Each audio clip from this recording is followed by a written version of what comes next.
Hello everyone, welcome back to my channel. In this video tutorial, we are going to study about clavicle fracture and its management. So before moving ahead, let me just clear you all that before knowing about the clavicle fracture, you should be knowing about the parts of clavicle and its site determination. And I have already uploaded a video on both the topics, so I'll provide the link in my description box or in my I button. You can watch it from there. And if you are new here, please subscribe my channel, and if you are returning, thank you so much for coming back. So let's get started.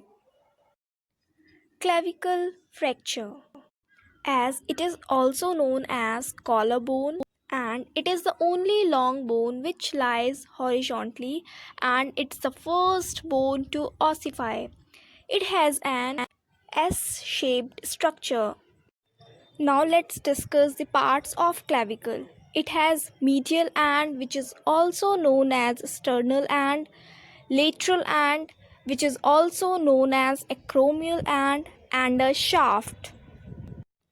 Now, the mechanism of injury. How does this fracture happen?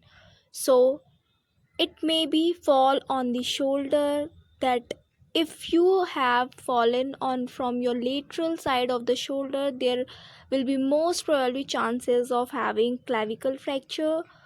Next is fall on an outstretched hand. Then if you have direct impact onto your clavicle, so there might be chances of having clavicle fracture. Now, the fall on the shoulder is the most commonest mechanism of having this type of fracture. It is about 80 to 85%. Then we have direct impact to clavicle. It is nearly about 7%. Then we have fall on an outstretched hand. It is nearly about 6% of having this type of fracture. Then we have pathological fracture, and we have already discussed about this type of fracture in our previous video.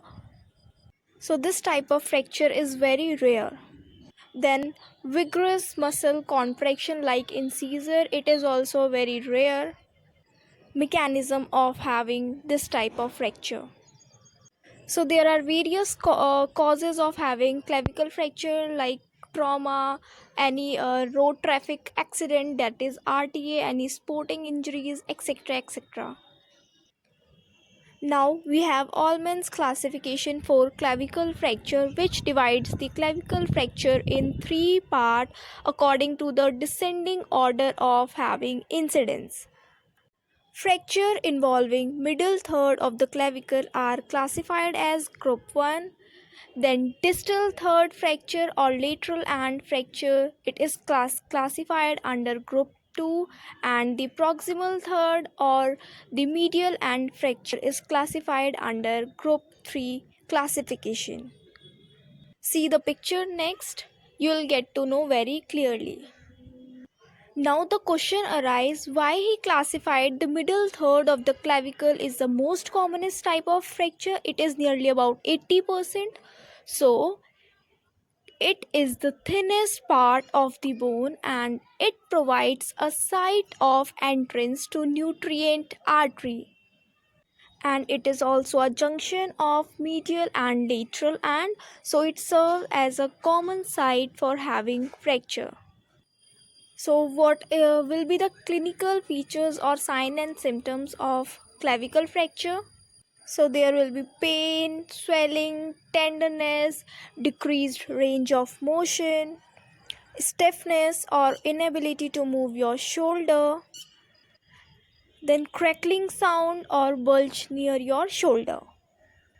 Now the complications. So in displaced fracture, there will be chances of having poor or delayed healing, that is malunion or non-union, osteoarthritis, neurovascular injuries, pneumothorax, refracture, post-traumatic arthritis, etc. And the complications associated with surgical interventions can include infection, scarring, prominence, and need for additional surgical procedure.